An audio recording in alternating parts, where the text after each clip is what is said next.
the LaxFactor podcast. What is up, college lacrosse fans? You are watching the LaxFactor podcast. I'm your host, Ted Hoost, and today, as promised, we are going to preview the team that received my number 2 vote in the Inside Lacrosse preseason media poll, and that is Syracuse, the Syracuse Orange. And Syracuse, they bring back more offensive talent than any other team in the country. Yes, I am a huge homer. I let everybody know that, but that is a fact. You can take it to the bank. Joey Spallina, he headlines a healthy roster of returning talent as the only returning numbered All-American. Spallina, 37 goals, 51 helpers, 88 points a season ago. Owen Hiltz is back with his 65 points, split very close to 50-50. Finn Thompson, Michael Leo, both goal-scoring threats, but capable of keeping their heads up at the midfield. Sam English had 34 points a season ago, another Dodger goal-scoring threat, can create offense for himself or others. Luke Roa, who comically got his first assist a season ago, I believe in his junior year. He put up 20 goals a season ago, an incredible shooter on the run, truly ambidextrous guy. And then Jackson Birtwistle rounds out that crew of returning guys that come back, especially at the midfield here. Those midfielders that I just named, Finn Thompson, Michael Leo, Sam English, Luke Roa, Jackson Birtwistle, one of the best, if not the best midfield group that is coming back here this year. Spallina and Hiltz and whoever they put in that third attack spot, they're going to be one of the top 5 attack units in the country. Inside Lacrosse actually had them at number 5, in fact. And then the real strength of this team, as I said, is the quality depth at the midfield. I'm not the only guy speaking on the strength of Syracuse's first 2 midfield lines here. Inside Lacrosse has them ranked number 2 in their midfield unit rankings. Thompson, Leo, English, Roa, Birtwistle, all known quantities. You've heard me talk about them a million times, and they all fill their roles perfectly. Thompson, more of an off-ball finisher, but incredible in that 2-man game is like a Canadian kind of skilled player. Michael Leo, a much better dodger, probably the best dodger on this offense overall. English can also dodge, can play off-ball. He can do a little bit of everything, that true 2-way guy. So I can't say enough about him here. They're all primarily goal scorers, though, that can feed when need be, and they do a very good job, all of them together, of kind of playing off ball, playing that 2-man pick slip game. Really good all around here.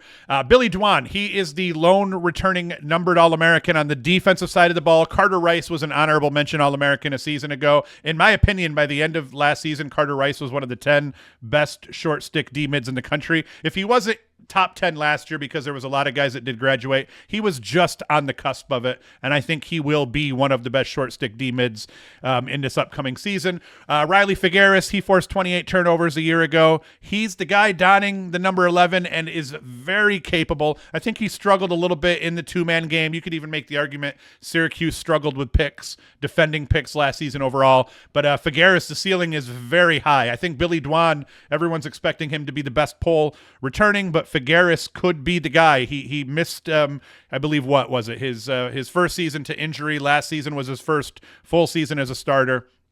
He's going to be incredible this year. Transfer Mike Grace, getting a lot of good press here. Versatile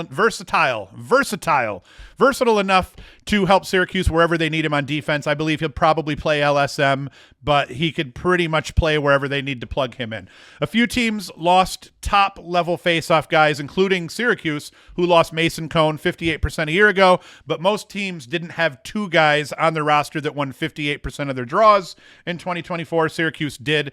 John Mullen comes back looking like the guy that can give the Orange some draw stability here for years to come, as he will only be a sophomore here. And he took, I think, 150-plus draws a season ago. So this guy got ACC reps, and I felt by the end of the year there were times where you felt more comfortable with him taking the faceoffs when Kohn struggled than Kohn himself here.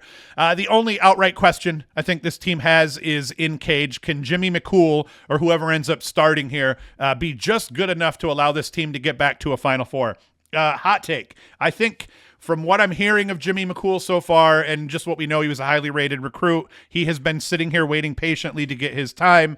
I think he probably should be able to post a 53% or better save percentage. And my hot take is, if Jimmy McCool if Syracuse has a goalie in Jimmy McCool that is sitting at 53.5% by the season's end heading into the NCAA tournament, I think there is a very good chance that Syracuse makes the Final Four, mainly because that means the defense will have been playing enough to not get their goalie shelled, and or their goalie will have been playing enough to give himself a respectable save percentage and keep Syracuse in games overall. Luckily, I think Mullen's good enough at the faceoff dot that they're not going to have this terrible turnaround and change in terms of possession disparity. I think Syracuse will be, split possessions, if not do better than splitting possessions, and I think that's going to help ease a new goalie into the lineup. But overall, there really aren't weaknesses other than the question mark in Cage, and I'm not ready to call that a weakness by any means, because I think McCool, like a lot of teams you'll hear me talk about, they'll have new goalies playing, but like in Notre Dame's case, you couldn't have a new goalie playing in a better position, and I think it's going to, play that way in Syracuse's case as well, because between winning possessions and the defense being solid, I think that they're going to be okay. So that's it. I hope to see them get back to the Final Four. That would be absolutely incredible. The next team up that I'm going to preview here will be my number 3 team. That is Maryland. And then we voted for All-Americans here. They had to be submitted today, so I will cover who I voted for All-Americans in an upcoming video as well. As always, be sure to like, subscribe, hit the notification bell, share the podcast with your friends. You can go to LaxFactor.com, get yourself some swag, some t-shirts, mugs, all that crap. And just mostly, though, just like, subscribe, share the crap out of this with your friends. Let's get more eyeballs on the show. Thank you for watching. Thank you for listening. And Hoost is out. The LaxFactor Podcast.